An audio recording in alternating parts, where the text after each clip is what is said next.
Hey everybody, welcome to the Addiction Unlimited podcast, where you get to learn everything you want to know about addiction and recovery. I'm your host, Angela Pugh, co-founder of Kansas City Recovery, life coach, and recovering alcoholic. To learn more about me, you can listen to episode 0 on your podcast app or find us on the web at addictionunlimited.com. Hey everybody, welcome to the Addiction Unlimited podcast. I'm your host, Angela Pugh. Thank you so much for hanging out with me today. I hope you're having a great day.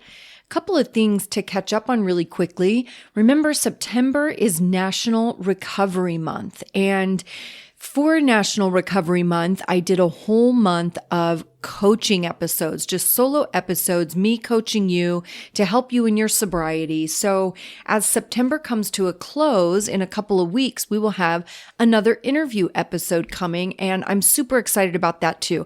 I love sharing those real stories with you and talking to other people who have overcome this crazy journey. So mostly so you know we are all crazy, regardless of how long we may have been sober. And I got a new review a couple of weeks ago where someone said they felt like I finish sentences for guests, and sometimes I don't allow my guests to talk enough. And I have to say, I totally agree with this. This is something I have definitely recognized in myself, and I really have been making a conscious effort to be better about that moving forward.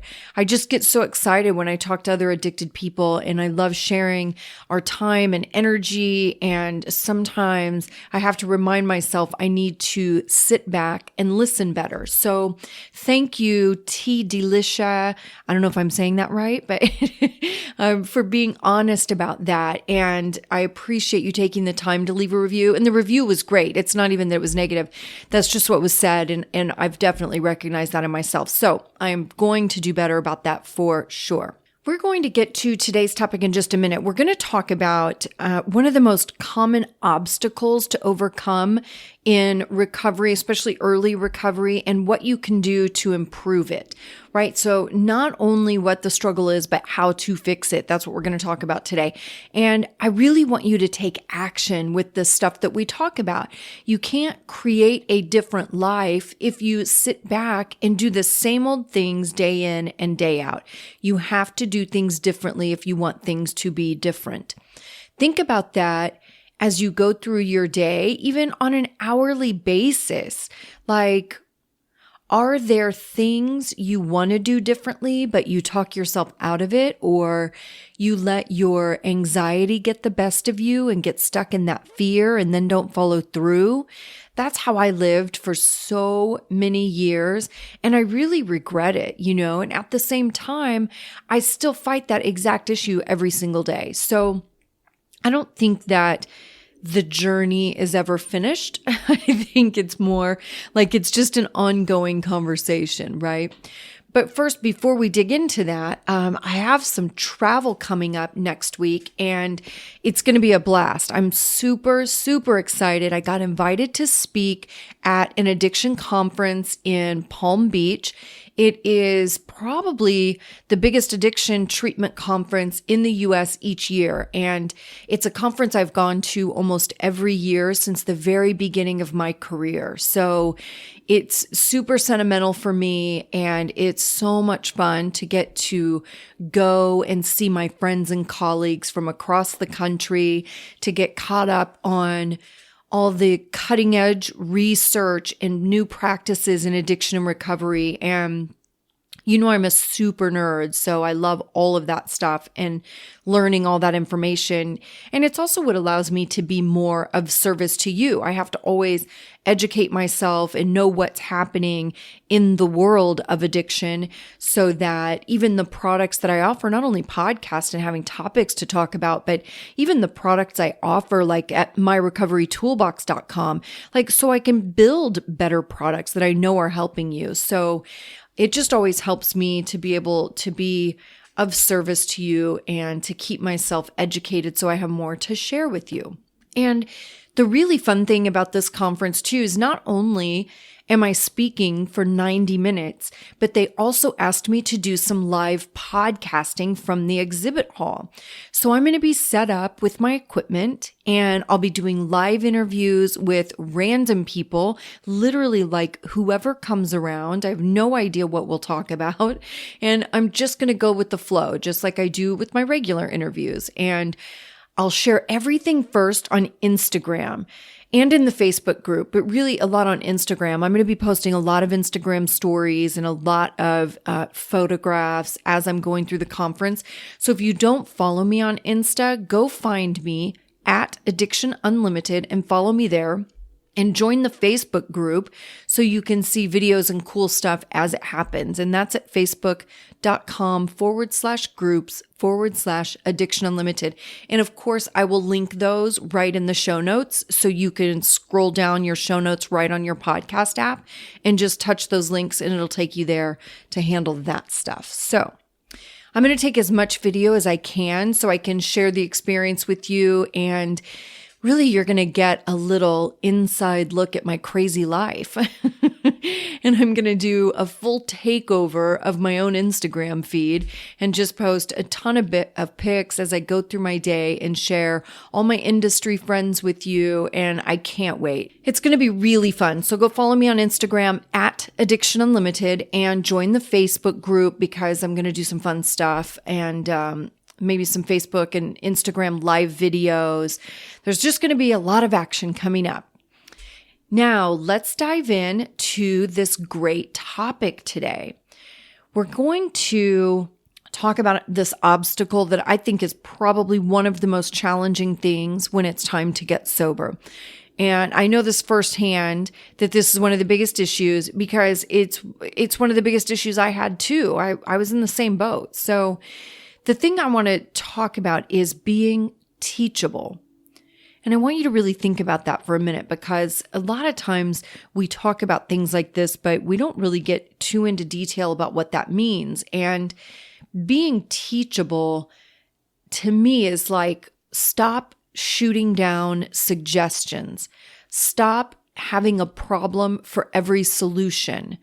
Stop saying, I know. If you're having a conversation with somebody, I don't care if it's your spouse or your mom or your sponsor or your therapist for that matter. If somebody is talking to you and it's a person in a position to offer some sort of guidance in anything in life, if everything out of your mouth is, I know, I should have done better, I know that, I know. When you're saying, I know, what that really means is that you're not listening. You've already kind of subconsciously shut down.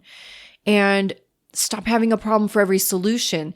This is a really big one too. And I have this a lot with my clients. And you guys have heard me talk about this before on other episodes, where every single suggestion or solution that I offer, they shoot it down for whatever reason. They tell me why it won't work for them. Yeah, that won't work for me because, well, I tried that, but there's just a problem for every solution. So try really, in being teachable, try to put all your objections aside and just listen to what people are saying to you. Recovery is not rocket science. It's not a punishment, and it doesn't have to feel like torture. But I think one of the ways that we get ourselves in a lot of trouble and get ourselves stuck is we don't want to listen and take suggestions. Addicted people, we are typically incredibly smart people, and that is not always a good thing because we do know a lot. And logically, when you're a really smart person and successful in your life and successful in business and whatever, it's hard to take direction from others. We want to think that we know it all or we already know better, and we don't allow people to lead us. And as people with compulsions, we are also a little compulsive with our objections. We get consumed with why we are different and why things won't work for us and why we don't fit in the mold. And the truth is, none of us are that different. Our details may be different. Your bottom may not have been as low as mine. Maybe you never got a DUI or lost a relationship or embarrassed yourself or whatever. But I promise you, if you are wondering if you have a drinking problem or an issue with alcohol, you probably do. Because people that don't have a problem don't wonder if they do. And what that signals to me is that on the inside, you're just like me. And again, you've heard me talk about this before. We don't connect as compulsive people with addiction. We don't connect on the details. We connect on the feelings. And the feelings of defeat and despair and confusion, that overwhelming anxiety, the fear, the total loss of control. And this is where it is most important to be teachable. Find a voice or a method or a meeting that you trust and let them teach you. One of the biggest obstacles I get from my clients are those two little words I was just talking about, and it creates an enormous barrier, the two little words, I know. Well, we all know what to do. It's a totally different thing to actually do it. If you catch yourself saying, I know, or having an objection to a suggestion, recognize this as a possible indication that you need to listen more and be teachable. It's one thing to know logically what you quote unquote should do. This is no longer about knowing, it's about doing. And if you knew what to do and how to do it, you would be doing it instead of talking about it. So if you've been considering something like going to a meeting or getting a sponsor or hiring a coach or doing our Monday night group coaching or coming clean to a friend that you aren't drinking right now, whatever the thing is that has continued to come up in your thoughts or that has been nagging you to take action, stop putting it off and take action. I know you know. I know you're smart. I know by the time you're talking to me or listening to me, you've probably done a fair amount of research on the topic and maybe even read a book or two. I know you know. And now it's time to take what you know and put it into action. And that's where also in being teachable, we have to create some accountability for ourselves. This is one of the things that I believe why AA is so successful overall, because one of the greatest things AA doesn't have anything to do with sponsorship or steps or any of it. It's that it creates accountability.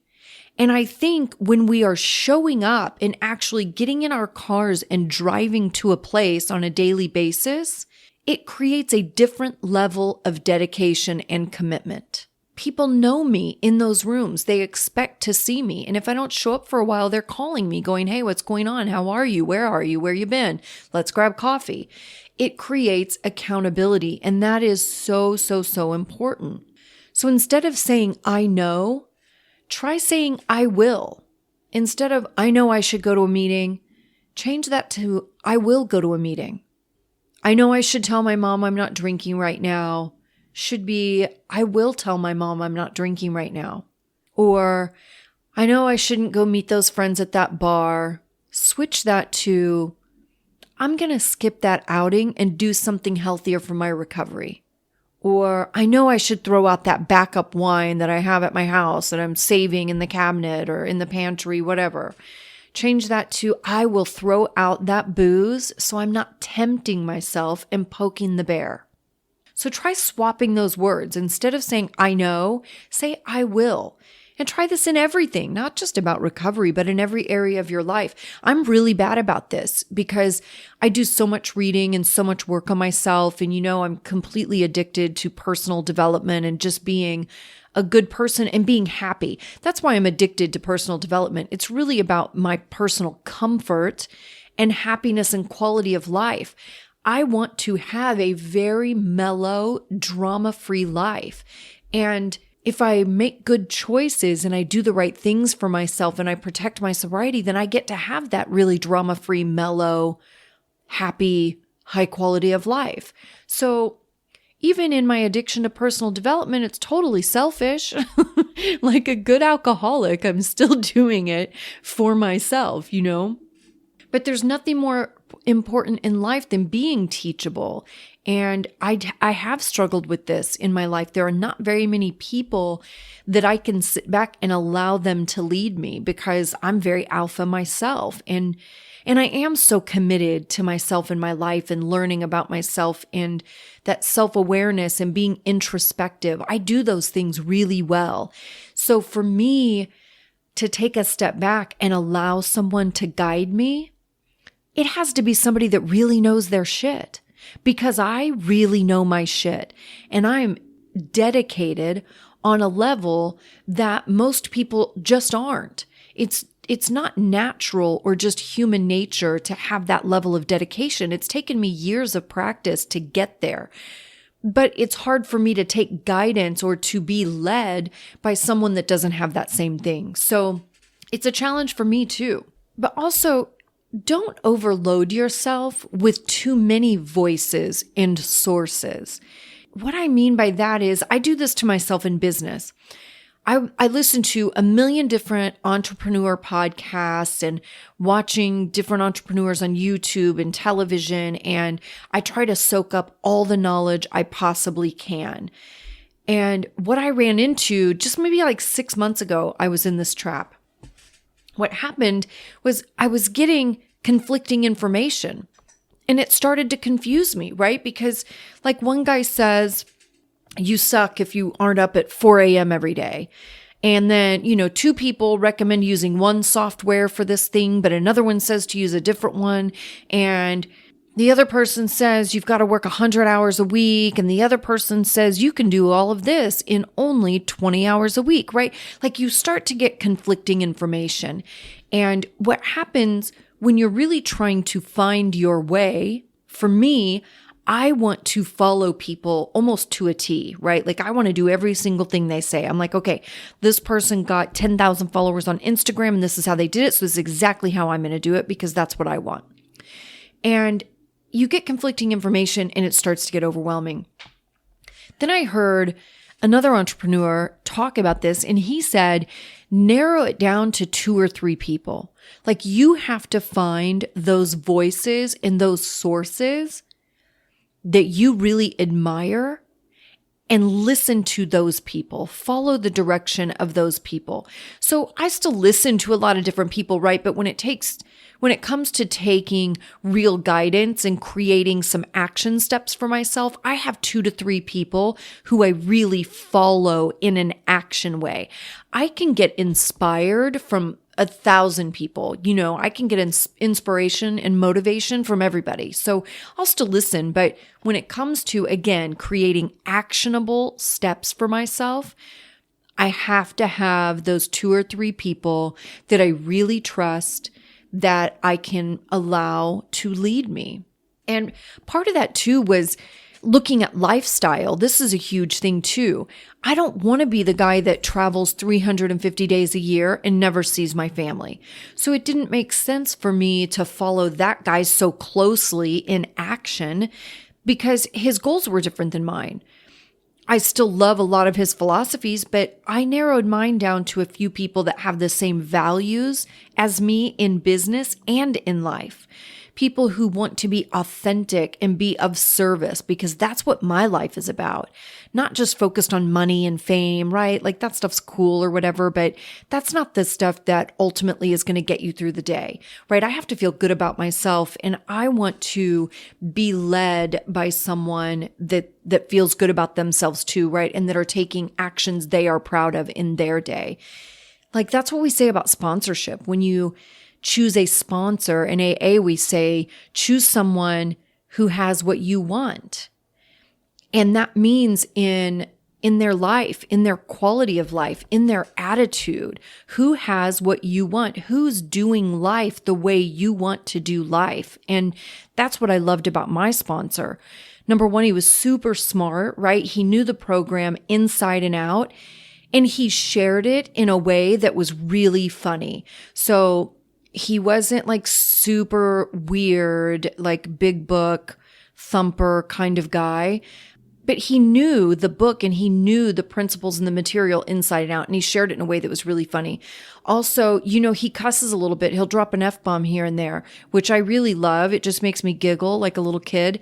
And for those of you that really know me in real life, like I'm really a potty mouth. Like I will make a sailor blush. I promise you. So I have to have somebody that will communicate with me on my level in terms I understand. But I just so admired the way he worked his recovery program and the way he lived his life. And the things I appreciated in my sponsor were his honesty.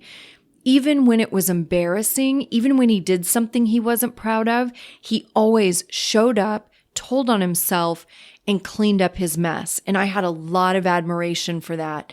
And he showed up every day, no matter what. I mean, he'd been sober 2 decades when I met him, and he still was there every single day. And I admired that also, and that level of commitment and dedication and not getting off track. Because I'll tell you, you think it's challenging to go to a meeting every day when you're new. When I was new, it was easy. When you're doing it for a decade or 2 decades or 3 decades, that's when it gets hard because you've heard it all before. I feel like it's much more challenging now for me to talk myself into going to meetings than it was when I was new. When I was new, I don't think I missed a meeting for 5 years. I was so happy with how I felt when I was sitting there. I was so happy with the changes that were happening in my life. I wanted to be there. I wanted to continue to soak it up. I wanted to continue to grow and get better. So I loved being there then. But I watched him 2 decades sober, still showing up every day. And I respected that so much. And I just knew he was the right person to guide me. And it was also in a moment that I was teachable, right? Maybe even a month prior to when I got sober, I wouldn't have been that teachable. I had to really be knocked down a couple of notches before I got in that mindset to be teachable. So be teachable, my friends.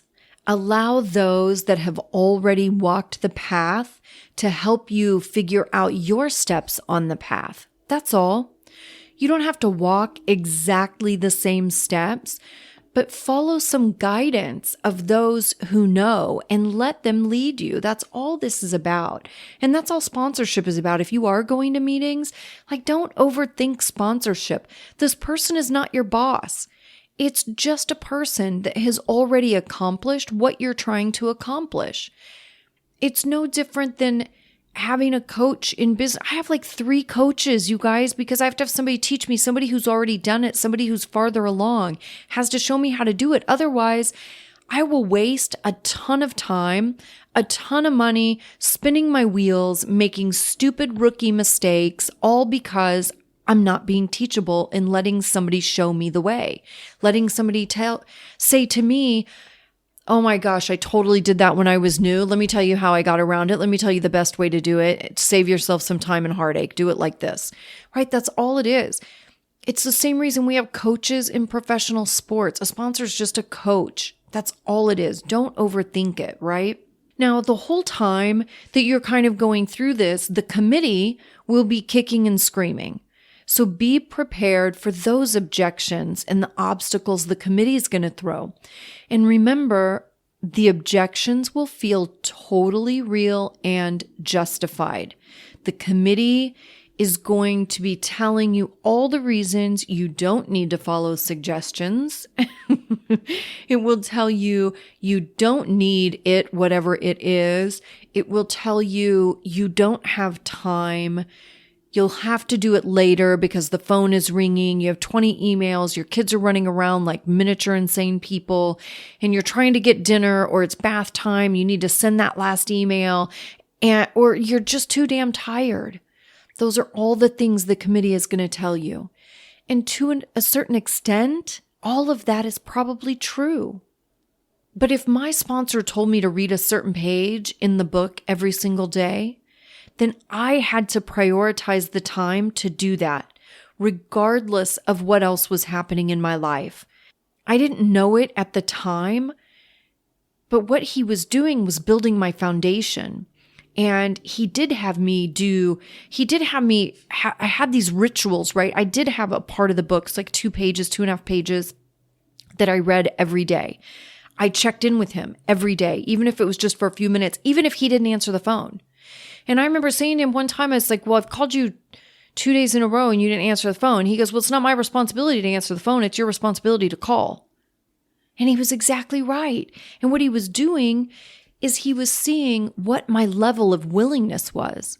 How willing was I to continue to follow through and continue to take steps forward, even when things weren't going my way, even when I wasn't getting what I wanted, even when there wasn't instant gratification? Was I willing to still keep doing the things and to be dedicated? How dedicated was I? That's what he was looking at in those little rituals, right? And the reading the pages every day was so good for me because it was a couple of pages and he had me do it in the morning. And it was all about framing your mindset to start your day. And it was amazing. It really was. And sometimes I hated it because I'm rebellious and I'm super immature. So some mornings I'd be like, oh my God, I can't believe he wants me to read this every day. Like it was such a chore. Like I would spend more time bitching about it than it took to just do it. Like that's how ridiculous I was. In my early sobriety, I was so immature. It's embarrassing when I look back at it now. I was so immature. But all those things that he would have me do were building my foundation. That's the thing I don't want you to miss by being caught up in objections and pushing suggestions aside because you know, or pushing those suggestions to the side or procrastinating because the committee is telling you a bunch of BS. Like, I don't want you to believe the committee. Even when it feels really true and accurate what the committee is telling you, remember, it is going to try to keep you in the same place. The committee gets really uncomfortable when you try to change and do things differently. So I just want you to be aware of these things we talk about and that these are things to build your foundation, right? Drugs and alcohol create a lot of cracks in our foundation. And if you want to fill in those cracks and make your foundation solid and strong again, then start with small habits and allowing someone to show you how to create new habits and change your mindset. Your life can't be different if you do everything the same. So don't listen to the committee feeding you the same old story and the same old excuses and the same old fears. When I say, like in the recovery recipe, and I'll link that in the show notes too, if you want to get your free copy of the recovery recipe, just scroll down the show notes and you can click on it. When I say feed your sobriety every day, then feed your damn sobriety every day. If you're reading a great sober people book, then follow the suggestions it gives you. If you have a sponsor, do what they tell you. Or your therapist, follow their direction. If there's a YouTube person you love, or Russell Brand, he's a big sober dude. I don't care who your guide is. What I care about is that you don't sell yourself short and set yourself up for failure by not being open to suggestions. So today, I really want you to put some focus into listening to how you respond to people. Are you open, or do you say, I know, or yeah, but that won't work for me because, or yeah, but I tried that and, or I tried that. That's a good one too, even without the yeah, but I tried that. Well, I tried that once before. Yeah, I tried that. It didn't work for me. Yeah, I tried that too. I want you to see if you are objecting or if you are actually listening and being open to suggestions. And let me know what you're learning about yourself and how your objections have held you back. I would love to hear from you and really think about this throughout the next couple of days. I want you to really listen to yourself and how you respond to people and what that looks like in your life. And are you holding yourself back? And what can you do to do things a little bit differently? Okay, and then share your journey. It's always a great journey to learn about ourselves and how we can be better. And again, I would love to hear from you and how that's working for you and what you're learning about yourself. And don't forget to jump on Instagram, follow the podcast at Addiction Unlimited, and join the Facebook group. It's totally private, and there's a ton of support in there. You guys will love that Facebook group. If you haven't joined it yet, it's so good. Like, everybody shares their different tips and tricks and strategies and what they're doing to stay sober and how they get back on the wagon after a relapse, no matter how big or small it is. And it's just incredibly supportive. And it's totally private. Nobody else on Facebook can see that you're a part of the group. So it's all about strategies to stay sober and heal and have better, happier lives. Remember that. Everything that we're doing in this is to have a happier, better life, be a better version of yourself so your quality of life is stronger. As usual, I will link to everything in the show notes, and don't forget about myrecoverytoolbox.com. It's full of resources, free tools, everything you need to support your sobriety. I will link that in the show notes too, so you can get there right from your podcast app. I hope you have a great day. You guys watch that Instagram feed in the Facebook group for all of next week. Super fun travel adventure. I'm going to be doing a lot of stuff. I'm going to take a ton of pictures and do some video and introduce you guys to a lot of my addiction treatment industry friends. So you can see all these dynamic personalities that I get to be surrounded by all the time. And have a great, great day. You guys, I will talk to you next week. You've reached the end of another great episode of the Addiction Unlimited podcast. Candid and honest conversation about addiction and recovery. Be sure to visit us at addictionunlimited.com to join the conversation and access show notes and links to everything we talked about. Love this episode? Please take 30 seconds to subscribe, rate, and review on iTunes to help us improve and give you the information you want. Thanks for listening. See you next week.